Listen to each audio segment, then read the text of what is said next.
So let's jump right in. When I say the words computer crime, what pops into your head? You probably picture a hacker in a dark room, right? Maybe a massive data breach. Well, for decades, our own legal system had a hard time picturing it too. The question, what is a computer crime, is way more complicated than you'd think. And to solve it, investigators basically had to invent a whole new language. Think about this for a second. A drug dealer uses a spreadsheet to keep track of his clients. Is the act of using the computer a crime itself, or is the computer just a high-tech filing cabinet holding evidence of a totally old-school crime? This exact puzzle is what stumped lawyers and investigators for years. And that was the real problem. For the longest time, there just was no clear answer. Technology was exploding, moving at lightning speed. But our laws, they were built for a physical world, a world of objects you could actually hold. This giant legal gray area made it incredibly difficult for law enforcement to do their jobs. Okay, so let's get into how the law finally started to catch up. This is really the story of an old system trying its best to wrap its head around a new digital reality, where the most valuable property wasn't something you could lock in a safe. This timeline really shows how the laws were always playing catch-up. Back in the 70s, courts just didn't know what to do because digital data was intangible. But then we had a breakthrough. In 1978, some employees at the Flagler dog track in Florida got clever and used a computer to print fake winning tickets. That one act of fraud led Florida to pass the world's first Computer Crimes Act. That was the spark, really. It led to the U.S. Federal Act in '84, the UK's version in '90, and then a whole flood of new laws as the internet just took over everything in the '90s. So, to bring some kind of order to all this chaos, people realized they needed a new language. Before you can build a case, everyone has to agree on what to call things. You can't prosecute a crime effectively if you and the judge can't even agree on what the evidence is. First things first, they had to narrow the definition. Today, the term computer crime doesn't just mean any old crime that involves a computer. Legally speaking, it refers to a very specific, limited set of offenses. Things like hacking into a system, software piracy, or intentionally spreading a virus. These are actions that have specific laws against them. So if computer crime is the narrow legal term, what's the big picture called? That would be digital forensics. This is the huge, overarching scientific field that's all about analyzing any and all forms of digital evidence. We're not just talking about laptops anymore. We're talking servers, networks, smartphones, you name it. And this gives you a great idea of just how broad that field really is. Digital forensics isn't just one thing. It's broken down into these deep specialties.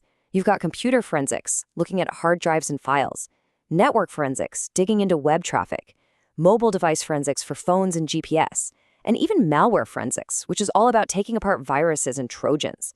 So, with all this complexity, how does an investigator on the ground actually classify what they find? Well, they use a playbook. Specifically, it's a really powerful framework that came out of the U.S. Department of Justice, and it sorts every single piece of digital evidence into one of 6 neat little categories. And here it is. This simple grid is the key to everything. It organizes all evidence by asking 2 basic questions. First, are we looking at physical hardware, or are we looking at digital information? And second, what role did it play? Was it illegal stuff, known as contraband? Was it a tool or instrumentality of the crime, or was it simply evidence? Literally every item an investigator finds fits into one of these 6 boxes. Let's break that down, starting with the rows, because this distinction is absolutely crucial. Hardware is the physical thing, the computer, the phone, the server. You can think of it as the container. Information is all the data that's inside it, the files, the programs, the text messages. That's the contents. Now let's look at that first column, contraband. The question investigators ask here is super straightforward. Is it illegal just to have this thing? Is its very existence a crime? For example, hardware contraband might be something like a cloned cell phone or an illegal wiretapping device.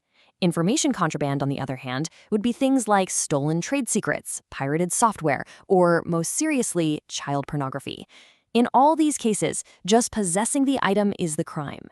Okay, next up is the second column, instrumentality. Now, this is a really powerful idea. It asks if the hardware or the information was used as a tool to commit the crime, almost like you'd use a gun or a crowbar. Was it the weapon? And what's wild is how broadly the courts have defined this. Get this. In one case, a computer was classified as an instrumentality just because it had a file on it that explained how to grow marijuana. The key question isn't whether it was the only tool, but whether it played a significant role in the crime. And that brings us to the third column, which is by far the most common category of all. Simply, evidence. This is for when the item isn't illegal to own and it wasn't used as a weapon, but it just happens to hold clues related to a crime. And that brings us right back to our drug dealer's spreadsheet. It fits perfectly right here as information as evidence. The source material actually calls this the richest category of all because it covers pretty much the entire digital trail that modern life leaves behind. But look, this framework isn't just for big-time federal investigations. It applies to all of us. Let's take a quick look at how an ordinary person's day creates a non-stop stream of information as evidence, building this hidden digital trail. Let's follow a totally average person. We'll call her Jane Doe. She wakes up, replies to a text. Then she checks her email on her home computer. On her way to work, she stops at an ATM, where her transaction is logged and, yep, her photo is taken. At the office, she uses a website to send a message. And later that night, she has a live chat online with her boyfriend. Each one of these actions feels totally separate and minor.